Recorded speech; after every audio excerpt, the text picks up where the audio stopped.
Welcome back, everybody. We're here with 10 questions. Our guest today is Greg Hamilton. We're really excited to have him. Greg's been the director of national teams for Baseball Canada for a long time, been the junior national team coach since '99, involved heavily in the 2004-2008 Olympics, all of the World Baseball Classics, and of course, he's a two-time gold medalist at the Pan Am Games. Welcome, Hammy. We're happy to have you, man. Thanks, TJ. It's great to be on. Great to see you and everybody healthy and in a good place. So it's great to talk some baseball. Awesome. Well, we're going to get right into it. We've had 10 questions sent in, so we're going to start off. The first question comes from Clark.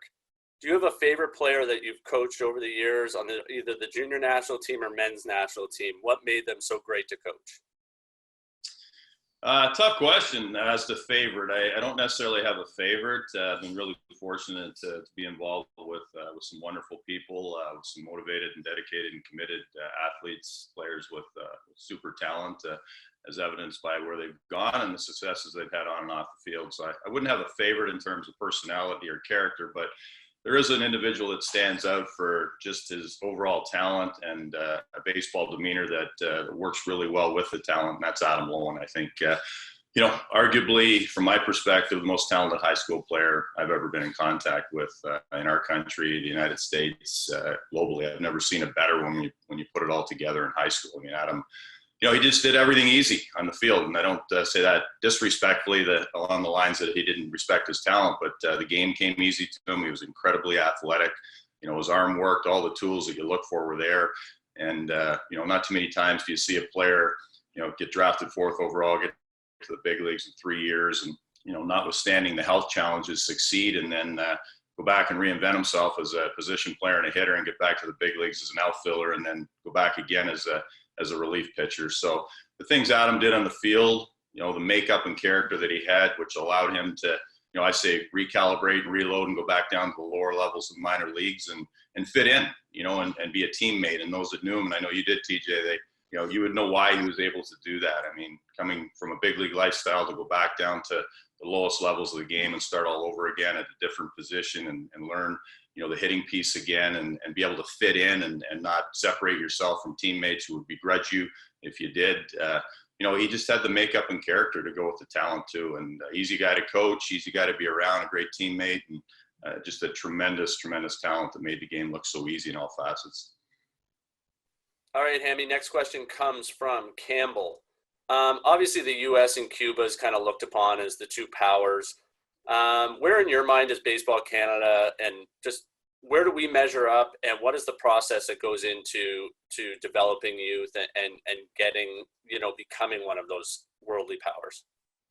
I think as a country, we definitely measure up. Obviously, those are the two preeminent bars. You could probably add Japan and maybe a few others, but certainly in our world, the United States and Cuba are the standards, have been in international baseball for a long time. But you look at the Canadian game with all of the the programming that's evolved. I think certainly at the higher ends of the game. When I say higher ends, I mean the amateur level. I mean, we're seeing events like Tournament 12, obviously that brings a critical mass of players together in a tremendous development environment. Gives them exposure. It gives them a sense of what they need to do in terms of moving forward in the game. The North American game has kind of been really interconnected now with the showcase world. I mean, kids are mixing and mingling with the best players in the United States with their traveling programs, traveling throughout the United States. The facilities that have sprung up around the country as a result of those initiatives are outstanding. I mean, you think of programs from coast to coast now that weren't there well over a decade ago, and the level of coaching that's come back and actually been able to kind of make a career. You play minor league baseball, or you go play collegiate baseball, you come back and there's opportunities to actually utilize the experiences that you've acquired in the game from a career perspective in amateur baseball, where you can actually work in the game, work in programs, and impact, obviously, the next generation. I mean, if you've gone out and played college baseball in a good environment, or certainly played professional baseball, whether you've got to the big leagues or not, you've acquired just a tremendous amount of information. And you've got, in essence, a graduate degree in baseball, and there's that's being imparted on the next generations. I look at our junior national program, the level of coaching that we've been able to bring in through our alumni program, and the the care that our alumni have for that program and the give back that they give to the next generation of players. I mean, we've got Major League All-Stars and storied Major League players that are coming down to work with our junior national team players as guest coaches and as coaches in the program. So when you bring in Jeff Francis, a Justin Morneau, and Larry Walkers and people like that are actively engaged in the program, and the list goes on and on of our alumni that care so deeply, and we're very fortunate to have that group. And what they bring is not necessarily that the technical aspect. It's just what goes into being a baseball player, what goes into having a quality program, and they challenge the level that you deliver it at, and they make us all better. So I just think overall, from coast to coast, there's been a lot of positive growth in the game, and I think we do and are able to match up with those two countries. Absolutely. Next question comes from Andrew. Velocity seems to be the focus to pitching and showcases and tryouts. What are things you look for when you're evaluating at a tryout? And a follow-up question, if you had to choose between someone that threw 90 miles per hour but was pretty wild, or someone who threw 75 with excellent control, which one would you prefer? Yeah, in answering that one, I understand, and I think it's obvious why the 90 mile an hour number excites people, especially when we're talking about high school players, young players. I mean, if somebody touches 90, that's a cause for celebration in the immediate world that they're in, and certainly those that are watching take note. It's kind of a standard or a bar that when a high school player touches it, everybody kind of stands up and takes notice. But having said that, personally, from an evaluation perspective, I put a lot more stock into how they get to that 90. How the arm works, the ease at which they're touching 90, and the ease at which their arm works, their athleticism, their projectability in terms of if they are an athletic person on the mound, they have the ability potentially going forward to make adjustments. Will have a better sense of where their body is in time and space, which is going to allow them to adjust and obviously add pitches, not just velocity, but the ability to have feel for secondary pitches, which is going to be important. I think when we're in high school, somebody that's throwing 90 miles an hour or maybe a little bit more, they're ahead of the rest. So that's a good thing, and a positive for them, but it's not necessarily indicative of who's going to win the race in the long run. And it is a long run because eventually, as you move forward, that 90 is going to get separated into collegiate baseball or professional baseball. And there's going to be a lot of other guys throwing 90 miles an hour. And those people that are, were in the rearview mirror, maybe in high school, if they go about it the right way, develop their deliveries and they're patient and they let their bodies mature at a natural pace, they're going to catch up. So then it becomes how do you execute around the velocity, and can you add pitches and your arm work and all those sorts of things. So cause for excitement, but certainly not an end of itself. Who would I take? The guy that throws 90 or the guy that throws 75? A lot goes into that. Again, it's how the 75 looks in terms of what's around it. Does the arm work? What's the physical stature? What's the projectability? All those sorts of things. Jeff Francis, for an example, it was 79 to 83 in his high school senior year. And he was probably our best pitcher on the junior national team at that time and capable of beating anybody on a global scale as a high school senior for Canada. So, he could get the best Americans out at 83 miles an hour because he could locate on both sides of the plate. He knew what he was doing out there. He could hold runners. He was athletic on the mound, and there was no reason to believe that he wasn't going to throw harder. The size, the arm that worked. So it's not for sure. I'd have to look at both of those. Next question comes from Brent. For Canadians looking to pursue a baseball as a career, would you recommend they attend Division I school or a junior college school? To me, that one is sometimes put in absolute terms, and I don't think it should ever be put in absolute terms. I think it's individually specific. It's where the student athlete in high school profiles in terms of their academic profile, their athletic profile, their goals and objectives in the short run and near future in terms of the professional draft, where they fit there, where they don't fit there. And the opportunities that are available to them. What do I mean by that? Sometimes you get a kid out of high school that may have some Division I opportunities, but maybe the money doesn't line up and it's not financially viable for the family to make it work. Maybe those are our Division I opportunities that they aspire to upgrade on, in terms of they believe they can play at a higher level of Division I college baseball, and that's their goal. So maybe they have to kind of take a roundabout way to get to the level of program at the Division I level they want, and sometimes junior college is the right stepping stone for that. If they want to keep the draft in play in the immediate future, obviously the junior college piece allows that to happen each year that they're in the junior college world. I think the most important thing is, personally, that you personalize the process, that you know where you're going, that you've done your research, that you've compared Division I options to junior college options, that as a young man, you can speak intelligently about both of those options, that you personalize them, qualify them in your own context, and you understand what they mean to you, as opposed to simply going somewhere because somebody suggests that's the best place for you, or somebody suggests that's where you're going to grow or develop the best as a player. Because we all come at it with our own bias. So to me, go through the process, research the schools, explore all the options that are available to you, personalize it, ask questions, and then figure out where the best fit is for you, because ultimately you're going to live that experience. So I don't think it's a one size fits all or one answer fits all. All right, next question comes from Frank. I often hear coaches and scouts refer to a player's makeup. What does that mean, and why is it so important when evaluating a player? The makeup question, it's one that we value tremendously. It's one we dig very hard on. It's one that we have to be careful personalizing too much and bringing our own context to it, and trying to, and in my opinion, define it within strict boundaries, because I think it becomes very challenging from an evaluation perspective when you're bound by very, very strong beliefs in terms of how a player should look, how a player should act, how a player should express the personality that a player should have. So, obviously outliers, problematic makeup, which we all, I think, would agree we have to be cautious of, and cautious of signing up for or supporting. But I do think and strongly believe that we have to be flexible in the area of makeup, especially with young players, developing players, and players in general as they move through a system and they formulate at the highest levels, because there's all kinds of different personalities, all kinds of different ways about getting to the same end, which is hopefully success as a group in a team sport. We want to put a group of individuals together that are talented enough, and after development have the ability to accomplish a common goal.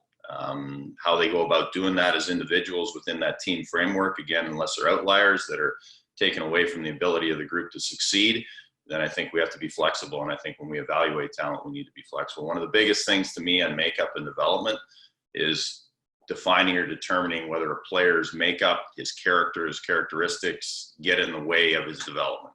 And I think we've all seen that, the player that's, fighting against himself, the player that's over competing, the player that's, getting so energized and so upset about an at bat or a pitch or an outcome that it takes away from their ability to execute on the next pitch, on the next at bat, and the next outcome. And they just get in their way because they're so emotional, they're so caught up in the short run, and they don't have a big view picture of how patience and persistence and resiliency is going to lead to success. So when you see somebody that's overdoing it, overreacting to the failure aspects of the game, as I say, getting in their own way, again, you don't walk away from that player, you evaluate the talent, but you certainly are concerned about that being an inhibitor in the big picture of things unless they can modify that behavior.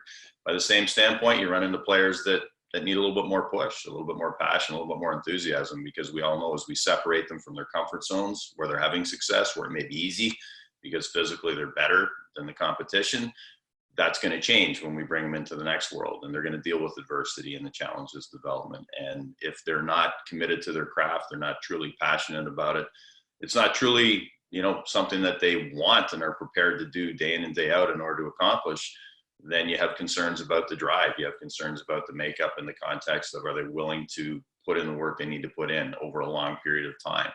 It doesn't mean they're bad people. It just means that maybe they're not able to commit at the level they need to commit at once they match up physically to the talent around them in order to be successful. So always concerned about the outliers, very concerned about trying to be from an evaluation perspective, and I would caution all coaches, don't bring your own bias towards defining the boundaries of what you deem to be proper makeup or makeup that should be rewarded, because anyone that's been in a clubhouse or a locker room knows that there's all kinds of different personalities and characters that make up that room, and there's different ways to go about accomplishing the common goal, and that's what's most important. You may not agree with your teammate in terms of the personality, in terms of how they react to certain situations and circumstances, but if they're pulling the same rope and they're ultra competitive and they want to win and they believe in the group, then ultimately that's going to help you accomplish the goals that you want to accomplish individually as well. So again, just don't make the boundaries too tight, don't make them too stringent, too rigid, and don't be very careful to come at it with your own personal bias. Use, again, your personal bias, that things that made you successful or you believe in, obviously you're going to bring that into the equation, but don't make them the defining variable. Next question comes from Ryan. Ryan coaches a 13U team. He's finding it tough to find ways to keep the team motivated with the uncertainty of the upcoming season. Do you have any recommendations to keep his players motivated and engaged in baseball activity during this time? It's a tough time. So Ryan, I really sympathize. Some of the things I may suggest, is again, knowing your players, knowing what excites them on an individual basis. They're young, they're 13, so I assume they're multi-sport athletes. A lot of them are probably doing, different sports. There's some good documentaries that are being shown right now. You look at the Jordan one, there's some great stuff online if you dig deep that would fit the individual traits and character sets of the players that you have in your team. And I think more than anything, you really want to individualize their enthusiasm for activity and sport, and by extension, competitive sport. You can connect the Jordan video to baseball. There's a really nice piece right now that Larry Walker has done as an interview for his Hall of Fame induction. I think it's applicable to any aspiring athlete. It talks about failure, talks about the ability to manage failure. It talks about, the psychology of the game and the ability to beat the game mentally and to have an ease around the fact that you're not good enough. That's something that scares us all. We're not good enough. So I think, try to individualize the opportunities that are out there to learn a little bit about themselves. Obviously, there's a lot of skills and drills that you can encourage. If they have a soft toss net downstairs, if they're able to get outside and play catch, everybody needs that breather right now. I also say there's oftentimes video online of, if it's a pitcher or it's a hitter, see if they can dig up some comparisons. It's kind of a fun thing. Tell me who you kind of compare to a little bit as a hitter, and what maybe who you'd like to aspire to be, and some of the traits that go into that, or as a pitcher, talk a little bit about their delivery. So get them digging a bit online to come up with some comparables, which can be fun and can be educational as well. But certainly a tough time right now. You got to be creative. No doubt. Next question comes from Wayne. With a continued focus on analytics, we are seeing the use of bunting less and less in professional baseball. Do you still see value in bunting, and do you think this would be something we're still teaching to our kids? Absolutely. I mean, it doesn't happen to the degree that it used to. I'll acknowledge that, but when it does happen, it's critical. It's the difference between winning and losing a baseball game, and nobody can hide from it. It's the difference between winning a championship, winning a World Series, winning a minor league title, winning an NCAA regional, winning an NCAA championship. Whatever level you're playing at, if you're asked to bunt and it's calibrated intelligently around the outcome of the game, which at higher levels it is, those that are managing teams at higher levels are asking you to do something that's going to determine the outcome of the game. So they're not going to ask you to do it a lot. I think we all understand why. But boy, oh boy, when they do ask you to do it, it's going to be critically important. It may be the difference in your, or a defining moment in your career in a program collegiately or in a professional environment, if you have success or don't have success, or if you show that you really didn't treat it seriously at all, and you're a player that, is asked to do that and you just obviously can't do it. You're either coming out of the baseball game and getting substituted for somebody else, in which case you're going to lose the moment which might be the most cherished moment you ever had, the ability to continue to be part of that moment, an opportunity to win a championship, simply because you never dug in and never decided that, it was important to you. So it won't happen to you many times. It's kind of like base running, right? You ask for guys to go out there and do some extra base running versus some extra BP, and you say it's voluntary, you're going to end up with a lineup for the BP and you're going to get very few for the base running. Boy, oh boy. If you botch it up when it counts, it really, really affects you. And it's one of those things that you live with for the rest of your life in many ways in an athletic context. I wish I would have treated that a little more seriously. It's great for hand-eye coordination as well. So it does extend to the hitting piece, the ability to manipulate the bat, the ability to barrel the baseball and find the baseball with the barrel, all things that matter in the hitting piece. Yeah, I always find it funny with, there is such a drastic decline in bunting in professional baseball, but when you go to spring training, you go to instructs, the number one thing that they work on as a team is bunt defense. Because like you said, it only happens when the game's on the line, and if you screw it up, nobody will ever forget. So next question comes from Catherine. It is not uncommon to have players on the junior national team that excel in other sports. Do you have any thoughts on the right time to specialize on one sport? When the player, the young athlete wants to. I'm a big multi-sport proponent for youth and young athletes, male, female, and I just really believe in the values that cross over. I believe in the mental rest from one sport seasonally to the next, the enthusiasm that young people have for transition into their second sport. And I think early specialization, becomes really linear in terms of skill development. I think you lose some of the athletic traits and competitive pieces that transfer over from one sport to the other. You lose the love and freshness of the sport if you're doing it 365 days a year as well. And I think sometimes, parents get ahead. We easily can. I understand why. We can kind of get ahead of ourselves in terms of what our child may want or what our young teenager may want. We're kind of talking at them instead of listening to them. We're trying to give them everything we can. There's so much out there now to give them. Year-round sport is here. It's probably here to stay. I don't think it's going to go away.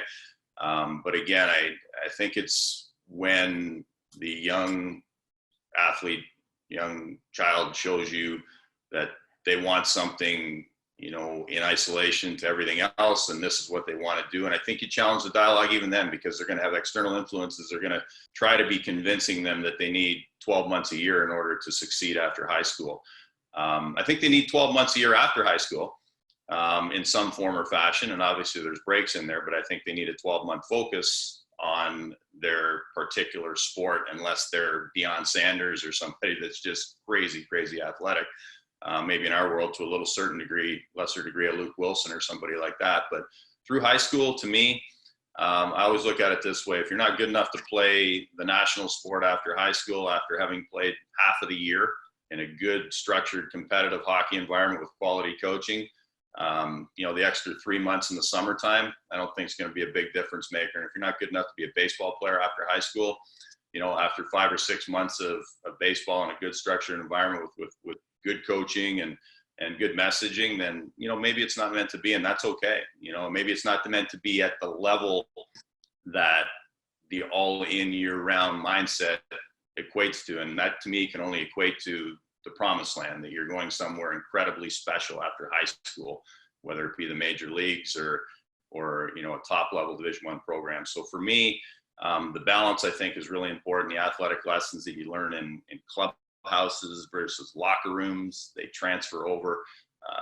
The competitive freshness and excitement and enthusiasm that you bring into a new season and a new sport is really important to the development in my books, as opposed to the mundane day in and day out work that most young athletes aren't ready to put in. I mean, they're not ready to put in 12 months a year on one particular sport. You don't do it at the professional level. So just a big multi-sport, proponent. And ultimately, I think we have to listen to and watch for a little closer than talk at and determine.